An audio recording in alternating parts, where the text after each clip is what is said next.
whispered from deep within the cursed woods. This immersive ASMR horror story will pull you into a nightmare trailhead you'll never escape you. Re-listening to ASMR 404 Found. Don't forget to like, comment, and subscribe. They told me the Alder Creek Trail was closed off for restoration after a landslide, but when I got there, no barriers, no tape, nothing. Just a crooked Forest Service sign, barely nailed to the mossy post that creaked every time the wind passed through, and a dirt path veiled in low fog that curled around the pine trunks like a whisper. I should have turned back, but I had come too far. I was already alone with my pack and my camera and my dog Oates, who stood rigid at the tree line with his ears pressed flat to his skull like he already knew something we didn't. Air was heavy with that damp forest rot, pine needles, mud, and the strange sweetness of something decaying. I figured it was just wet deer fur or some bloated raccoon carcass brought in under the ferns, but Oates didn't move when I called him. His eyes locked not ahead, but slightly to the left, toward a tree with long gashes, clawed into its bark, way too high for any black bear I've ever seen, and way too deep for any tool I carried in my pack-eye. Crouched down to coax him forward, but he whined low and sharp, and that's when I felt it, not heard it, not saw it, but felt it, like a hum behind the bones in your jaw, like something tuning itself inside your skull. It came from the earth, maybe beneath it, maybe just under the layer of moss and lichen, where the roots curled into something older than wood. It wasn't sound, it was vibration. And when I finally stepped onto the trail, the hum stopped as if it had been waiting for me to make a choice. We walked for about an hour through that fog that never lifted, just thickened the deeper. We went, and the trail narrowed until the trees leaned so close together it felt like walking into a cathedral made of bone and bark. I didn't notice how quiet it had gotten until I realized I hadn't heard a single bird or squirrel since we started, and even Oates was silent. No sniffing, no panting, just wide eyes and trembling further. The trail forked, but only one direction had a sign, and even that was wrong. The arrow pointed left and read backcountry access, yet the arrow was carved into the wood, not painted or printed, not modern and clean, but jagged and splintered, like someone had etched it with a rock or claw. And the word access was spelled with 2 S's and no E. At the end I looked at Oates, who stood between both paths, staring up at me as if waiting for me to say no, like waiting for me to go back and pretend we never came. I should have listened, but instead I followed the sign and took the left path, and as soon as my foot touched it, the air shifted again, colder, wetter, like stepping into a crawl space under a flooded house, and that hum returned softer now, but pulsing like a heartbeat. In reverse, the trail sloped down, steep and narrow, until the soil became dark and slick, and the trees grew strange, their bark gray, not brown, and their branches too long, drooping like arms too tired to hold themselves up. And then we came upon the first pool. It wasn't marked on any map I had, and it wasn't a natural spring either.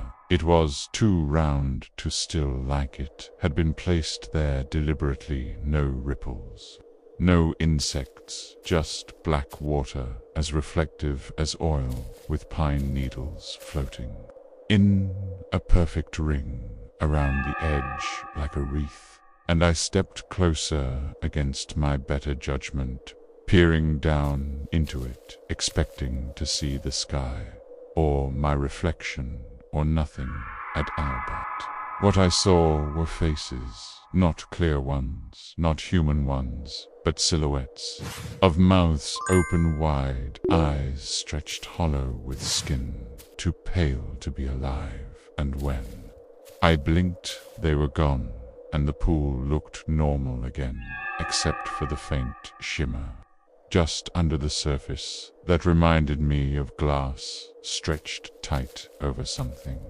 Trying to break through, Oates whimpered low and pressed against my leg, and I didn't speak.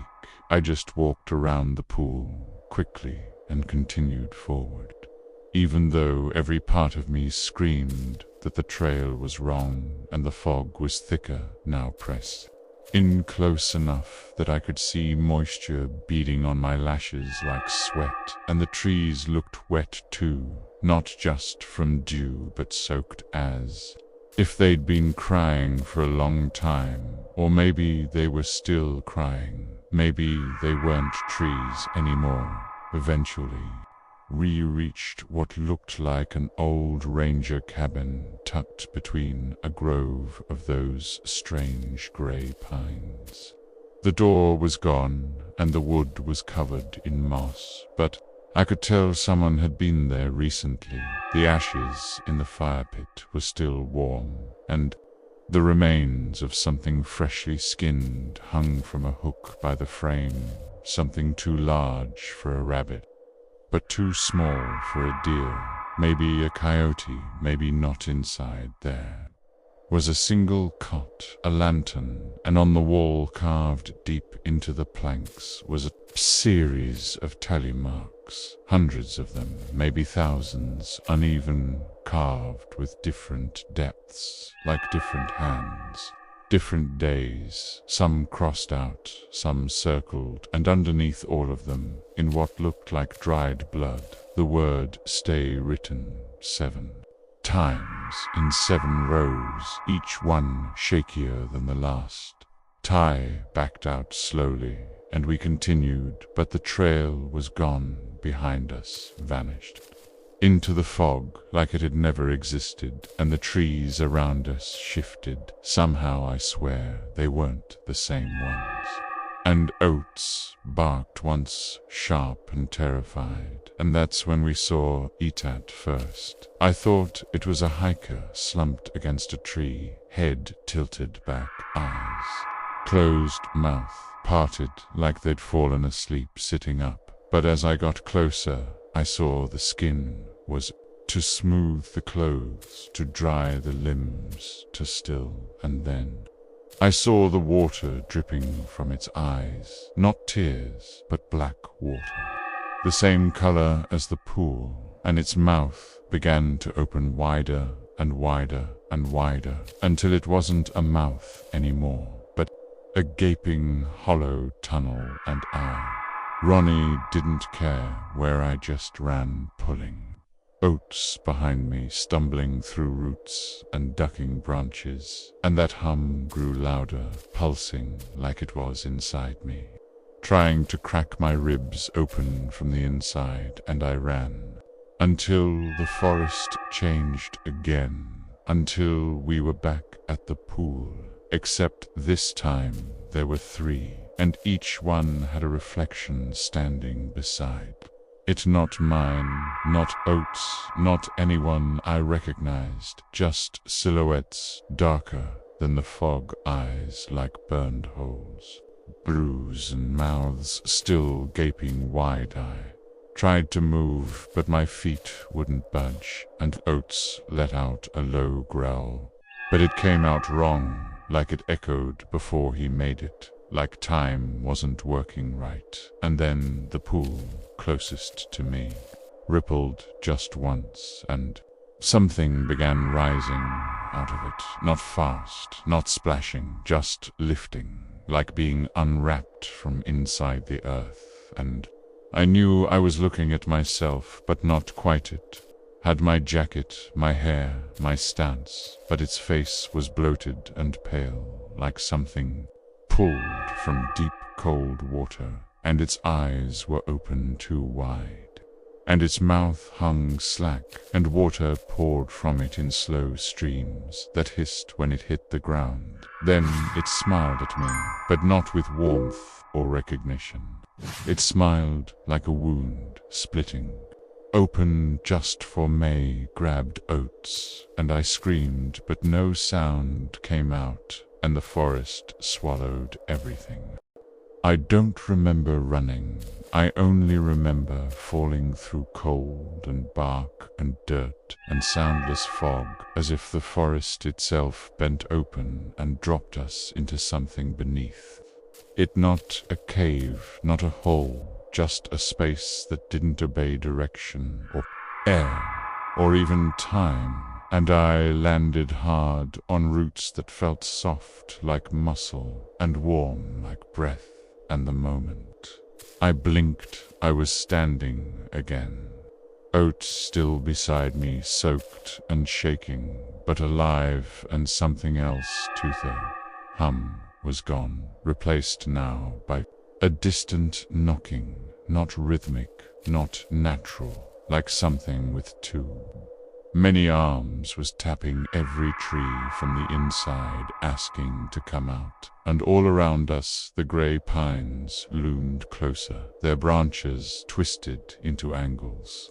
No tree should make like they were reaching toward something not above but below, and the soil had changed too. Blacker, wetter, filled with hair instead of roots, and teeth instead of stones. And I didn't want to know if they were human. We kept moving with no trail now, just instinct and fear, and the sickening pull of whatever had followed us from the pool, and that was when we saw the second cabin, though this one was wrong in ways I still can't explain it.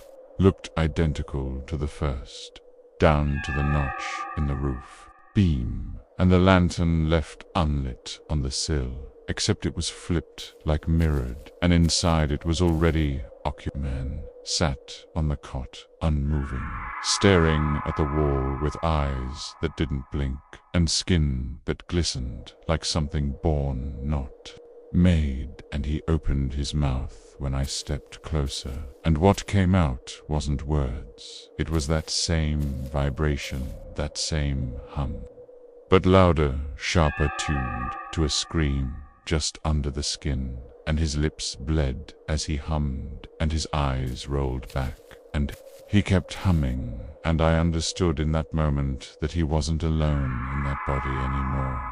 Backed out and didn't stop walking, and neither did Oates, who was now growling low and slow with his hackles raised, and his gaze darting between the trees like he saw more than I did, and maybe he did, maybe animals always do then. The forest opened, and we reached the heart of it. Not a clearing, not a meadow, but a basin flooded with that same black water, only now it spread out, wide like a drowned valley, and in the center of it stood a tree larger than any I've ever seen, with bark that pulsed like skin and limbs that cracked without wind, and at its base were more of them, reflections, versions of people, hunched and broken and hollow, and they all turned as one and looked at me, and I felt every part of myself unraveled. They spoke together in a voice that wasn't sound, but memory, and every word they said came from somewhere I didn't remember hearing before, like dreams I forgot. 4 voices I'd buried, and they said, "Welcome back," like I'd been there once, long ago, before I was born, before I was human, and they called me by a name I didn't recognize. But my bones did. Oates lunged at one of them, but his body passed right through like mist, and when he turned he wasn't barking, he was wagging, as if he didn't remember why he was afraid, and that terrified me more than anything, because it meant they could reach him tooth the sky. cracked above us, not with lightning, but with silence, pure and cold and vast, and the water around the tree began to ripple outward, forming rings that grew teeth and eyes and fingers, and from the base of the tree, something began to rise. It was tall, too tall, its arms dragging behind, taut it like wet sails, and its head crowned with bones that clicked together like wind chimes, made from spines, and its eyes were two pits of stillness, and its mouth hung open wide, wide, wide, and inside was nothing but more forest, more cabins, more faces, all falling, all drowning it, stepped forward, and every tree bowed with it, and I couldn't breathe, I couldn't move, and it pointed not with a hand, but with an absence, a void, and from its mouth came the word mine, not spoken, not yelled, just placed into my mind like a curse. Then everything shattered, not exploded, not broke, just cracked and peeled away like wet paper, and we were somewhere else, again back at the first fork in the trail. But this time the sign was gone, and so was the path behind us, and Oates was panting, but clean, as if none of it had happened. But I knew it had, because the trees were still weeping and the pools were still watching, and in my pocket was a stone I didn't take, shaped like a tooth, smooth and warm and humming. Tried to leave the trail to hike out and return to the truck, but the forest didn't let me. Instead, I kept walking in circles, the trees rearranging behind me, the air thickening each time I passed a certain knot in a certain trunk, and then I heard be humming again, except it was louder now, not deep, not from the ground, but from inside my own chest, like something had been planted. And that was when I saw the third cabin. This one was mine, not looked like mine, not reminded me of mine, but actually mine, with the same window crack and the same boots by the door, and inside a version of me, asleep on the floor, mouth open, eyes flicking like in dream, and beside me was a journal I recognized, one I'd lost years ago on a completely different hike, and the pages were full of tally marks and water stains, and every entry ended the same way: do not drink from the pool, do not answer the trees, do not hum Bacchus. Left that place in pieces, fragments of time and memory and breath, and somehow I found the trail again, but it was different, older, softer, and the sun never rose, and the birds never returned, and even now, as I sit here typing this, I don't know if I ever truly made it out, because sometimes in the shower I taste pine, and sometimes when I sleep I wake up soaked, and sometimes Oates stares at the walls like he's waiting for the humming to start again. Sometimes it does, it starts faint behind the jaw, beneath the teeth, and I find myself mouthing words I never learned at syllables, carved from rot and water and bark, the ones that the forest taught me, the ones that don't belong in this world, the ones that will bring me back when it's ready.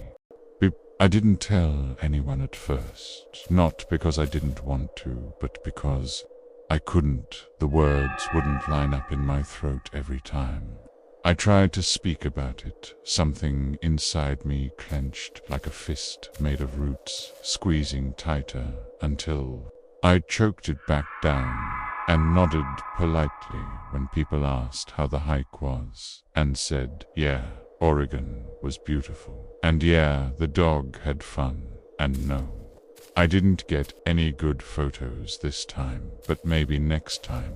And I smiled and smiled and smiled, but I started losing time hours at first. Then whole evenings I'd look at the clock and blink and find myself on the porch with my hiking boots soaked and my hands muddy, and Oates shivering in my lap, his eyes wide and glassy, and I'd check my phone.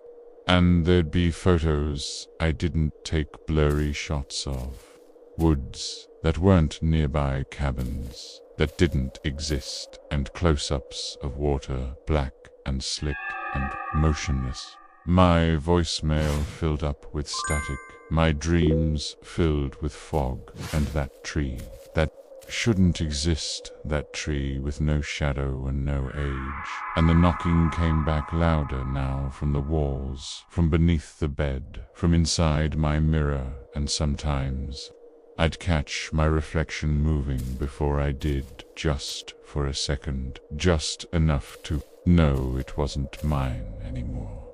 Twos changed to... He stopped barking altogether and wouldn't go near water. Any water, not puddles, not lakes, not even his own bowl. I had to switch to ice cubes, and he wouldn't sleep unless pressed against my chest. As if he was trying to protect something, or maybe he was waiting for it to come back and finish what it started then. The package arrived, no return address, no postmark, just a cardboard box soaked at the bottom with a pine branch tied to the top. And inside were items I hadn't seen since the trail. A page from that journal burned at the edges, a single grey pinnacone that oozed a black sap, and a cassette tape labeled simply Alder Creek. And I don't own a cassette player, haven't in years. But I swear I heard it playing that same hum, soft and steady and breathing from inside the box art. Burned it all, or at least I tried to, but the sap wouldn't ignite, and the tape melted wrong, folding into itself with a hiss like an animal curling. To sleep, and the next morning the box was back on my porch, sealed again with a different pine branch, and no matter how far I drove to throw it out, it always came back. Eventually, I stopped leaving the house entirely, the mirrors all covered, the drains all sealed, and I speak only in whispers now, even to myself, even to Oates, who never answers anymore, and I write everything down in ink that won't run, because I know soon I won't remember which version of me is the original, the one who stepped onto that trail, or the one who came back from it, or the one still humming in the woods, waiting under the rootside. Started receiving letters to handwritten pages covered in tally marks, and odd drawings of trees with faces and water with hands, and always the same message scrawled across the bottom like a prayer or a curse. The trail remembers the pines, never forget, do not sleep near still water, do not answer if it knocks, do not return to Alder Creek. But I did last week. I went back. Don't remember driving there, don't remember packing, but I remember the trailhead just as I left it, even though maps now say it doesn't exist, even though no ranger I speak to knows where Alder Creek is, and the trees were waiting again, bent, be bloated and watching. And the fog knew my name now, and called me gently, not with words, but with scent and sound, and memory armed. The pools were still there, all three of them, but this time there were more than reflections. This time they whispered, together, not in unison, but like a crowd mumbling secrets, and they knew me, and I knew them. And when I stepped close, the surface broke, and something reached out, not to grab me, but to offer something. And I took it. It looked like a stone, shaped like a heart, but when I held it, it beat once, then again, then sank into my palm and vanished, and the hum in my jaw returned, and this time I hummed back, and the trees trembled, and the sky cracked, and I knew I had opened something again. Walked until I found the fourth cabin, the one I hadn't seen before, the one that wasn't built but grown, its walls made of bark, its roof dripping moss, and inside were hundreds of items from others who had come here before. Photos, journals, keys, shoes, knives, watches, and on the wall in deep cuts was a single word repeated, Ariamayamai. I added my own item, my old compass, the one that spun wild ever since. I came back, and I placed it beside the others, and the moment I did, the door closed behind me, not slammed, not locked, just closed like it had never been open. And I sat down, and I listened, and I waited, and eventually the knocking began again, soft at first, then louder and louder. I didn't flinch. This is how it happens.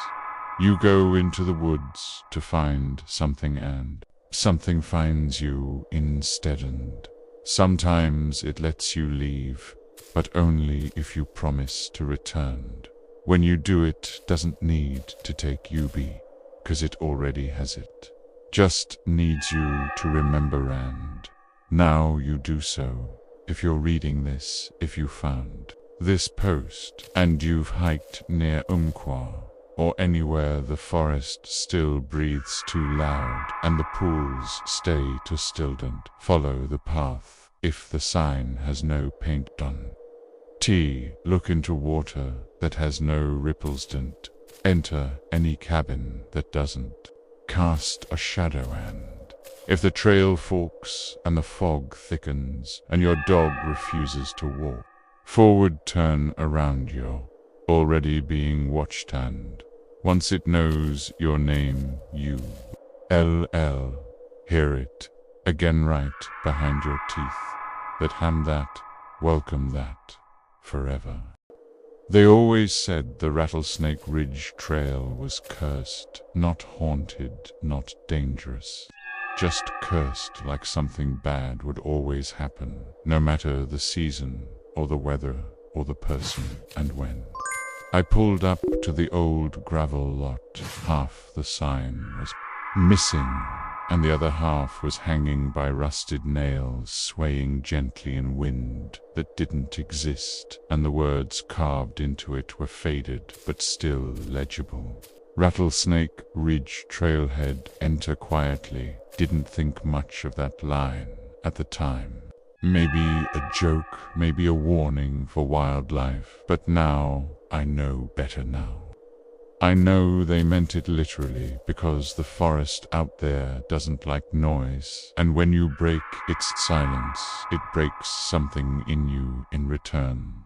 The first mile was steep dirt, packed and lined with fallen branches, and every few feet there were these old bird boxes nailed to trees, all empty, all silent, not even cobwebs inside, and that was the first thing.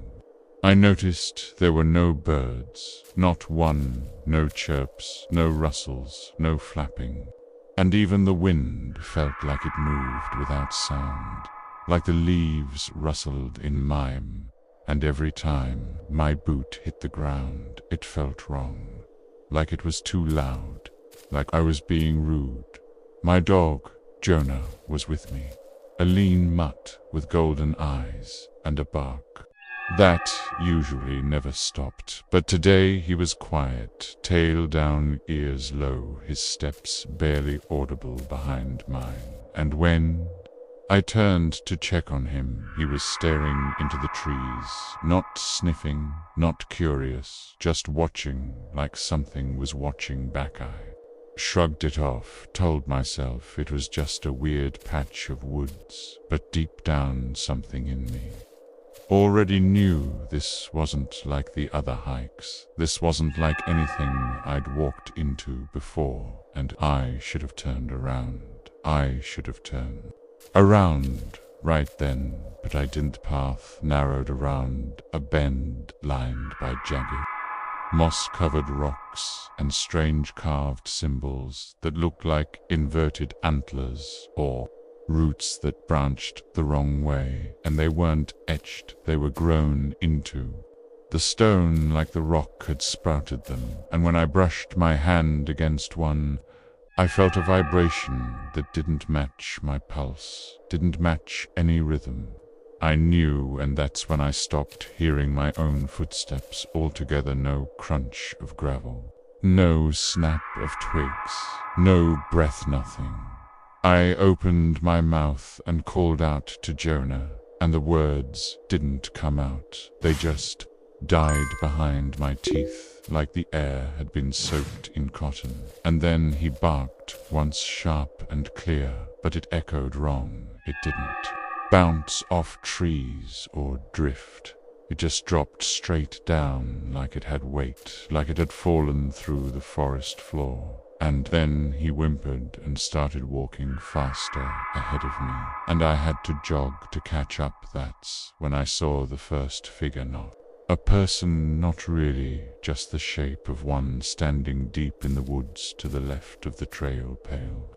Arms long, fingers, no face, just darkness where a face should have been. And I froze, and Jonah froze too, and the thing tilted its head slowly, like you was listening or remembering something. And I blinked, and it was gone. No snap, no rustle, no footfall, just vanished into the stillness, like fog being sucked inward. We moved faster after that. The deeper we went, the more wrong everything felt.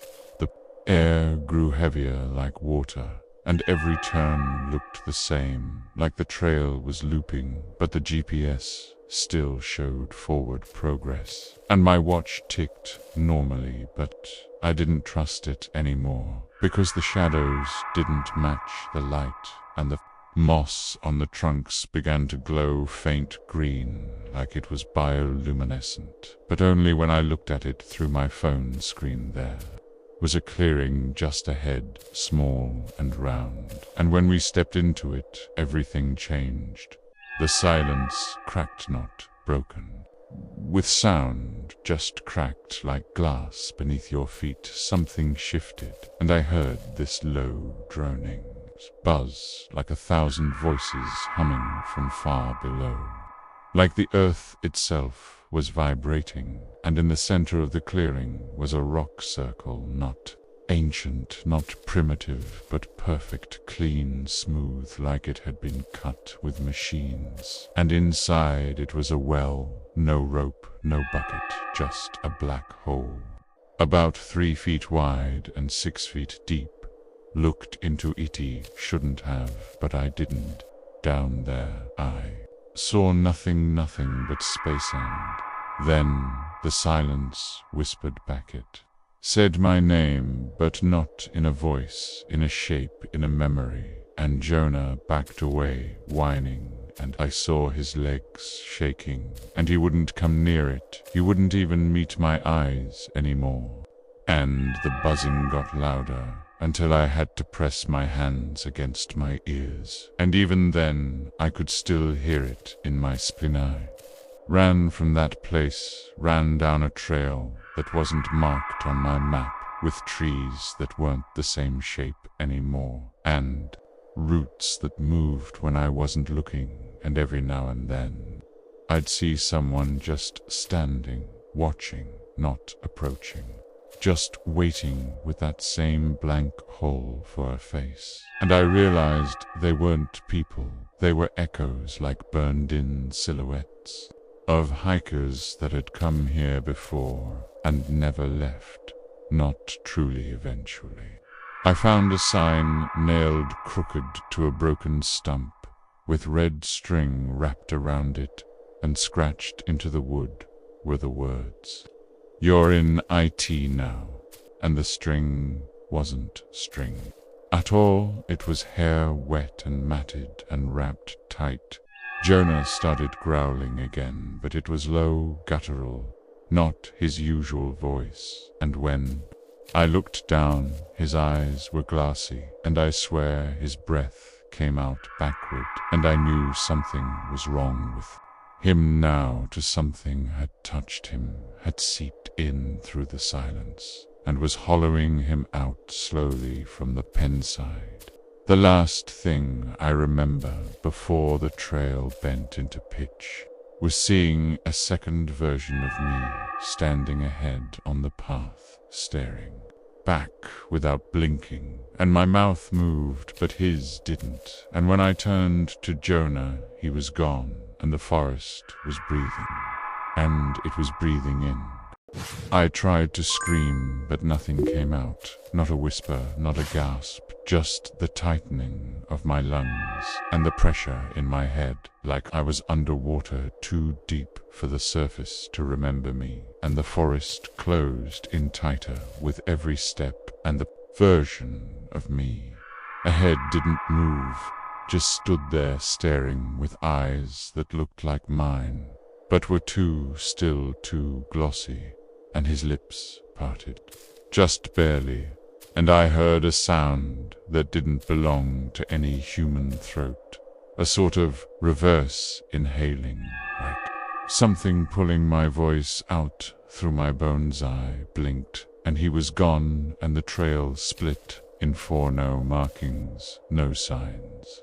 Just 4 identical paths leading into thicker woods, and each one sounded the same, or didn't sound at all, because even the buzz had stopped, replaced by a weight in the air, like a storm without wind, like thunder that never arrives. And the trees bent forward, slightly, like they were listening not to me, but for something else. I picked the second path, not because it looked right, but because it didn't feel like it wanted me, and that felt safer than the ones that welcomed me. And I walked for what felt like hours, but my watch hadn't moved the minute hand. Stuck at 412, and I started noticing carvings in the bark again, long narrow symbols, like letters from an alphabet no mouth has ever spoken, and they pulsed when I passed them, like breathing wounds. Jonah reappeared at some point ahead of me, but he wasn't moving, just standing still, facing away. Tail, stiff, ears flat. And when I approached him, he turned his head, but his eyes were wrong, too wide, too bright, and he opened his mouth and spoke my name in my own voice, in my exact tone, and I knew it wasn't him anymore, or maybe it never had. Then I backed away slowly, but he didn't follow, just stared and blinked out like static on a screen. And that was when I saw the Triad. Wasn't tall, but it was massive, wide and low, and twisted like it had grown sideways and wrapped itself in its own limbs, and hanging from its branches were things, not bodies, not quite, but shapes wrapped in cloth, made of skin, swaying lightly in air that didn't move. And beneath the tree were the mirrors, dozens of them, maybe hundreds, all cracked and leaning against roots and rocks, and in each one I saw something different, a version of myself with eyes missing, or limbs too long, or mouths sewn shut. And when I walked past them, they didn't mimic me, they didn't follow, they just watched, like they were waiting for me to choose. One eye closed my eyes and stepped around the tree, and the trail shifted again, this time leading into a tunnel of bark. The trees grown together into a dome that felt like a throat, and the farther I went, the tighter it got, until I had to crawl my fingers, digging into damp earth that smelled like breath and rust and rot. And the moment I emerged, I knew I wasn't in the same forest anymore. The light was red, not sunset, red, not natural, just red like blood soap. Through clouds, and the trees were gone, replaced by tall stone spires like broken bones, and on each one were faces, carved in grimaces of silence, mouths open in screams that made no sound, and above them hovered shapes that shouldn't fly, drifting slowly like jellyfish made of teeth. In the center of it all was a structure, a doorway with no door and no walls, just a frame made of ribs and a single bell hanging from the top, wrapped in thread, and around its base were thousands of footprints, all leading in, none leading out, and I felt drawn to it like gravity, not pulling but inviting, like something had been waiting for me to come back and ring.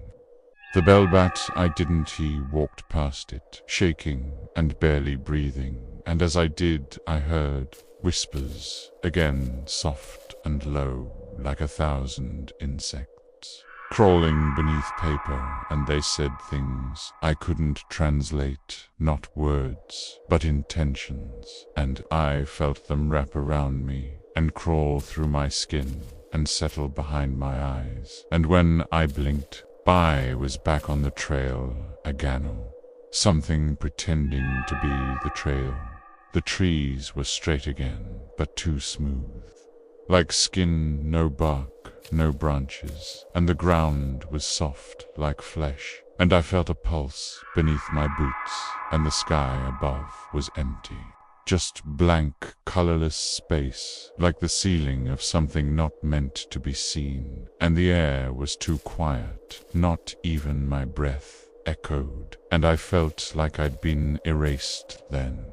I saw Jonah again, lying still against one of the smooth trees, eyes closed, body still, and when I touched him, he was cold and heavy, and I wept without sound, because the forest wouldn't allow it, and his fur was damp, not with rain, but with black fluid that smelled like salt and iron and sap, and I realized he had never left the ridge at all, and what I saw walking beside me before had just been a shape filled with my fear. I carried him for a while, not knowing where I was going, just walking because stopping felt like death, and every step made the air colder, until my hands went numb and my teeth ached, and I saw light ahead for the first time in hours or days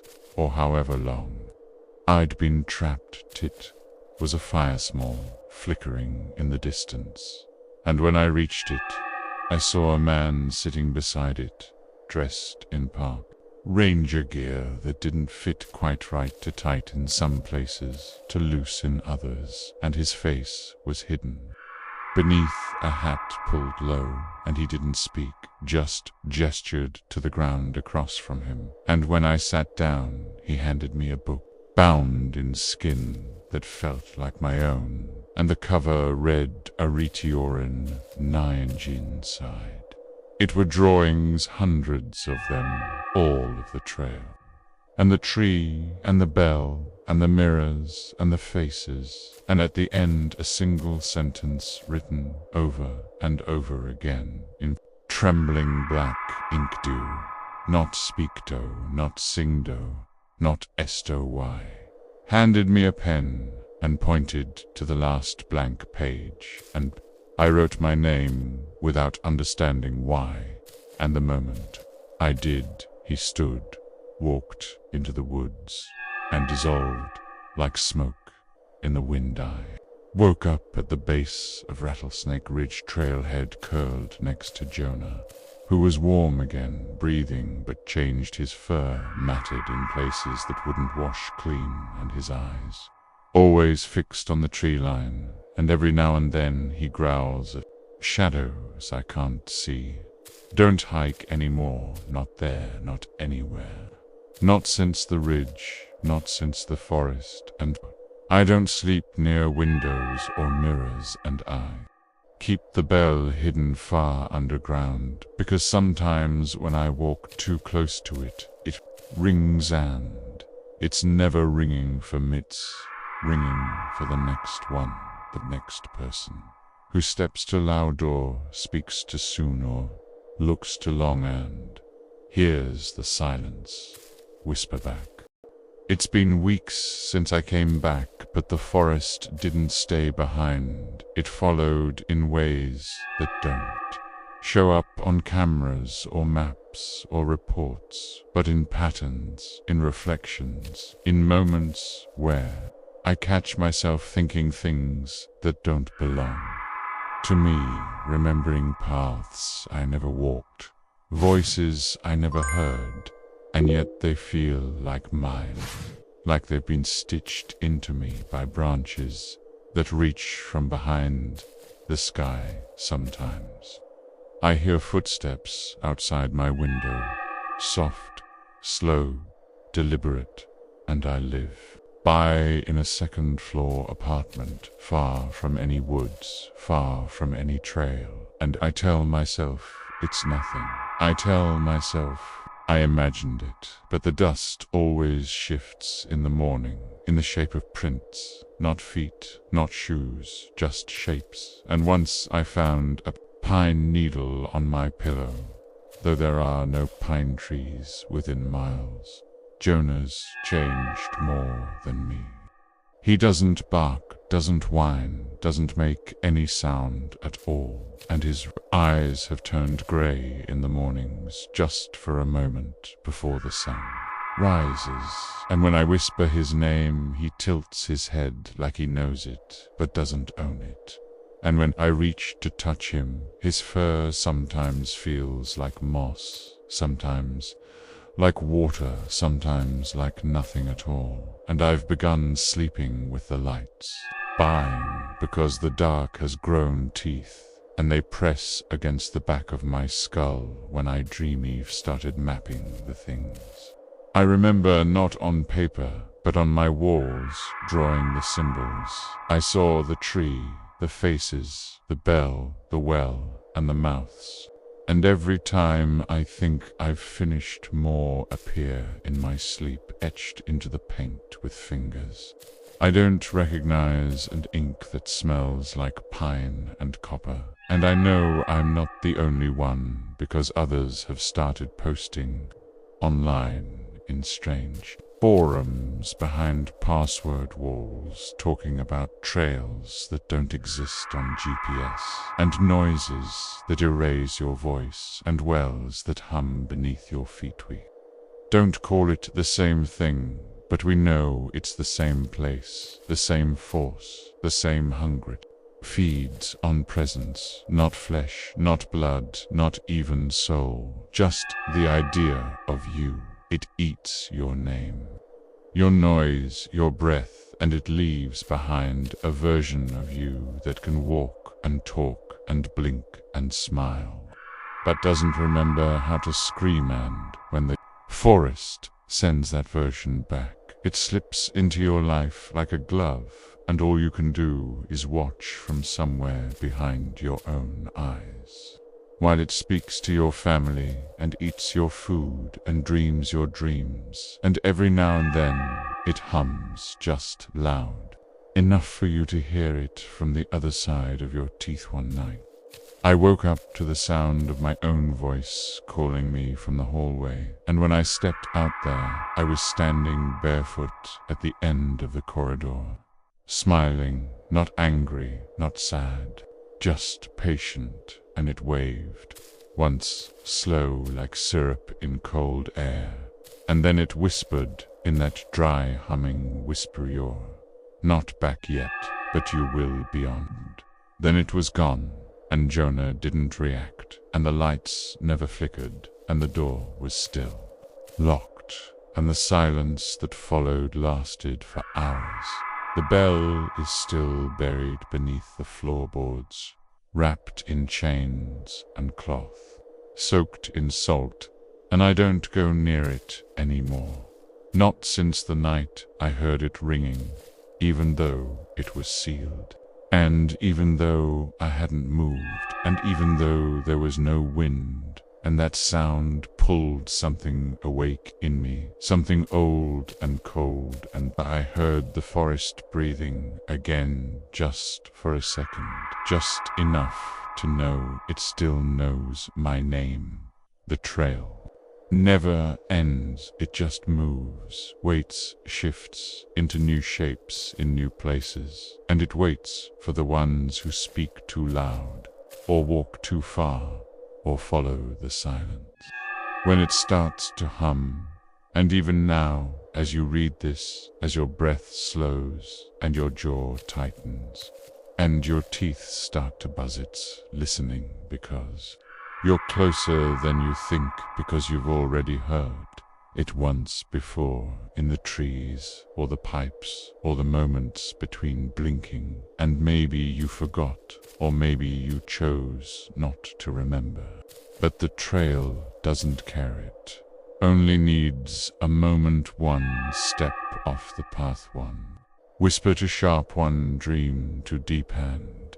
You'll be there again, back where the air doesn't echo, and the faces don't blink, and the trees don't breathe, unless they're watching you. And when the forest takes you, it won't take your body or your blood. It will take your voice, your sound, your story, and it will keep whispering with your mouth until someone else follows. So if you ever find yourself standing at a trailhead, bid, with no birds, no breeze, and a sign that asks you to enter, quietly turn, backed and speaked and hummed and listen when the wind says your name, because once it knows how your silence sounds, it never forgets.